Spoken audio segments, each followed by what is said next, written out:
दुनियादारी से हटके परमपिता परमात्मा के चरण कमलों में सज जाएगा आपकी आत्मा रूपी जीव, आपका ध्यान। क्या सेवा के साथ स्वार्थ ना रखना चाहिए? रखो आप, ऐसी कोई दिक्कत नहीं। फिर आप रूहानी चीजों के या रूहानी दर्शनों के लायक नहीं बन पाओगे, क्योंकि जो सुमरण किया उसका मूल्य तो आपने ले लिया मालिक से। मुझे गाड़ी दे, मुझे स्कूटर दे, मुझे मोटरसाइकिल दे, मुझे कार दे, मुझे नौकरी दे। मांगना गलत नहीं है। बेरोजगार हो, घर में दुखी हो, पैसे बिना कुछ आता भी नहीं, ये भी सही है।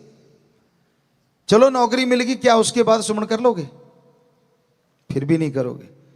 फिर शुरू हो जाता है अब तरक्की हो जाए।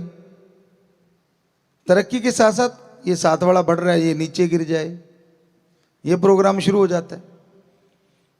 वो दिन याद करो जब आप तड़पते थे एक बार नौकरी लग जाए फिर तो राम का नाम लूंगा। क्या वायदे पे रहे पक्के? मां की गर्भ से वायदे तोड़ने शुरू हुए हो और लगातार तोड़ते जा रहे हो। तो भाई कोई तो वायदा निभाया करो, दृढ़ यकीन रखा करो अपने गुरु पे, अपने सतगुरु मौला पे। बुरा नहीं कर सकता वो किसी का, पर नाटकबाज ना बनो। ढोंगी ढकोसले ये सही नहीं होते। साफ दिल रूह आत्मा ही मालिक के नूरी स्वरूप के दर्शन करती है। और यकीन मानो फकीर में भी मालिक के दर्शन होने लगते हैं। कैसे?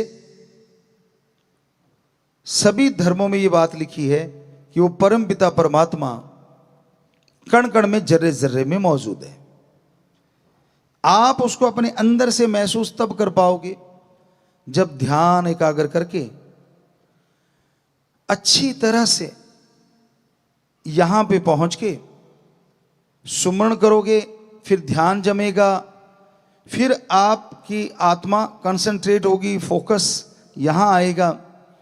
उसमें खिंचाव भी पड़ सकता है, हल्का हल्का मीठा दर्द जैसा एहसास भी हो सकता है, और किसी को कुछ भी नहीं होता। दोनों तीनों बातें हैं। और उसके बाद सफर शुरू होता है आत्मा का परमात्मा तक। ये योगा में अलग चक्कर होते हैं, यहां से लेके यहां तक 7 चक्कर बोले जाते हैं, लेकिन ये 10वां द्वार या इस तक आने के लिए रूहानी सूफियत में योगा करने की जरूरत नहीं, लेकिन ध्यान में बैठ के मेडिटेशन, गुरुमंत्र नाम शब्द का जाप करना जरूरी होता है। तो उसके बाद आत्मा का सफर शुरू होता है। जैसी वो लाइट नजर आई, ध्यान जमना शुरू हुआ और आप छोटा सा एक तारा सा नजर आता है। जाप करते करते करते करते वो वाइड होता चला जाता है, बड़ा होता चला जाता है और फिर प्रकाश में बदल जाता है, जिसका मतलब होता है कि हां अब आपकी आत्मा लगभग लगभग कंसंट्रेट कर चुकी है।